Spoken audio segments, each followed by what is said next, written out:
بسم اللہ الرحمن الرحیم۔ دوستو السلام علیکم۔ امید ہے کہ آپ سب خیریت سے ہوں گے۔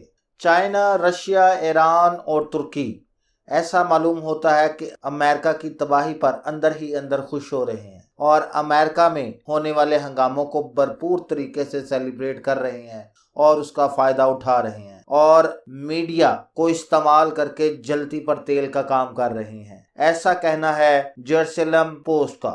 لگتا ہے یہ چاروں ممالک اپنا مضبوط اتحاد بنا چکے ہیں۔ انہوں نے میڈیا کو بہت ہی زیادہ اپنے حق میں استعمال کیا ہے۔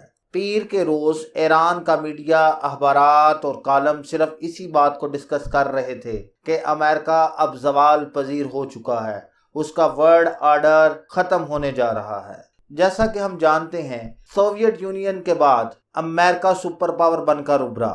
نہ صرف سوویت یونین بلکہ اس کے کلائنٹ سٹیٹ بھی ٹکڑے ٹکڑے ہو گئی اور دنیا یونیپولر بن کر رہ گئی۔ اس دن کے بعد سے چائنا، رشیا، ایران، ترکی اس بات کا انتظار کرنے لگے کہ کب یہ دنیا ملٹی پولر بنے گی۔ ان چاروں ممالک نے مل کر کام کیا، آپس کی کوششوں کی تنظیم سازی کی، اپنے اپنے میڈیا ہاؤسز جیسا کہ RT، TRT، تسنیم اور بہت سی چائنا میڈیا آؤٹ لیٹس کو فنڈ جاری کیے۔ ترکی نے اپنا سارا میڈیا US کے خلاف پروپوگیٹ کیا۔ TRT نے اپنی تمام تر ہیڈ لائنز کا مرکز امریکہ میں ہونے والے فسادات کو رکھا۔ چائنا، رشیا، ایران، ان سب ممالک نے گھر بیٹھ کر میڈیا کے ذریعے سپورٹ کیا۔ انہوں نے بالکل ویسا ہی کیا جیسے امریکہ ان ممالک کے ساتھ اور بہت سارے ممالک کے ساتھ کرتا رہا تھا۔ جن جن ممالک میں اس نے فسادات کروائے تھے، ان ممالک کے میڈیا ہاؤسز کو وہ خرید لیا کرتا تھا۔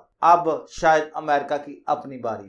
ان سب کا مقصد صرف اور صرف ایک ہی تھا کہ کسی نہ کسی طرح اس بکھرے ہوئے سانڈ کو زمیں بوس کیا جائے، اس کا غرور خاک میں ملایا جائے۔ یہ غرور اور تکبر میں اتنا ڈوبا ہوا تھا کہ کبھی بھی کسی بھی ملک پر بغیر سوچے سمجھے چڑھائی کر دیتا تھا اور کسی بھی ملک پر پابندی لگانے میں یہ ملک سر فہرست رہتا تھا۔ بہت سے ممالک کی اس نے اکانومی کو ہڑپ کر لیا، بہت سی انسانی جانوں کو یہ نگل گیا۔ ایران اور ترکی نے اس مقصد کو پورا کرنے کے لیے مذہب اور بھائی چارے کو فروغ دیا۔ ترکی نے حالیہ امریکی فسادات سے فائدہ اٹھانے کی کوشش کی اور دعویٰ کیا کہ امریکہ کا ورلڈ آرڈر انجسٹ ہے۔ It is the part of unjust order, یعنی امریکہ کا ورلڈ آرڈر بالکل غیر منصفانہ ہے۔ ایران کے سابق صدر نے بھی کہا کہ امریکہ اب زوال پذیر ہو رہا ہے۔ کیا واقعی امریکہ زوال پذیر ہو رہا ہے؟ دراصل امریکہ اب لڑکھڑا رہا ہے۔ امریکہ کا افغانستان اور شام سے نکلنا، ترکی کا امریکہ کو چلے جانے کا کہنا اور USA کے تحادی کردوں پر حملہ کرنا، یہ سب ثابت کرتا ہے کہ امریکہ اب کمزور ہو گیا ہے اور زوال کا شکار ہے۔ کووڈ-19 کی وجہ سے امریکہ مزید لڑکھڑا رہا ہے۔ مشکل وقت میں امریکہ کا اپنے اتحادیوں کی مدد اور یورپ کی مدد کو نہ آنا، جب ان ممالک کو امریکہ کی شدید ضرورت تھی اور پینڈیمک اپنے عروج پر تھی، اور چائنا نے ان تمام ممالک کی بھرپور طریقے سے مدد کی، یہ سب ثابت کرتا ہے کہ امریکہ اب کمزور ہو چکا ہے۔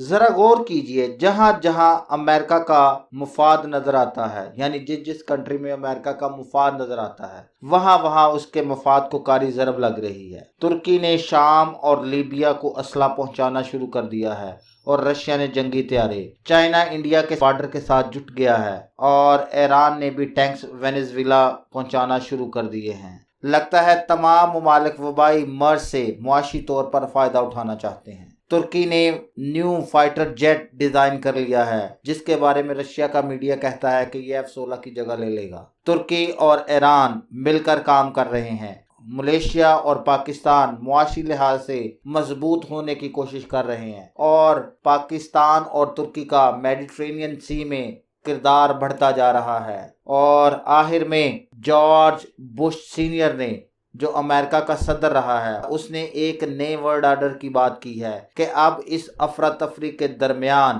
یہ ممالک امریکی نظام کو دفن کرنا چاہتے ہیں۔ ثابت ہوتا ہے کہ امریکہ کی اپنی ہی چالیں اس کے الٹ ہو رہی ہیں۔ جیسے وہ میڈیا ہاؤسز کو استعمال کرتا تھا، ویسے ہی اب یہ ممالک میڈیا ہاؤسز کو اس کے خلاف استعمال کر رہے ہیں۔ واقعی امریکہ اب کمزور ہو چکا ہے، زوال پذیر ہو چکا ہے۔ آخر میں اللہ سے دعا ہے کہ اللہ آپ کے لیے آسانیاں پیدا فرمائے اور آسانیاں بانٹنے کا شرف عطا فرمائے، آمین۔ ویڈیو پسند آنے کی صورت میں اس کو لائک کریں اور اپنے دوستوں کے ساتھ شیئر کریں، کمنٹ سیکشن میں اپنی رائے کا اظہار کریں اور میرے چینل کو سبسکرائب کریں۔ شکریہ۔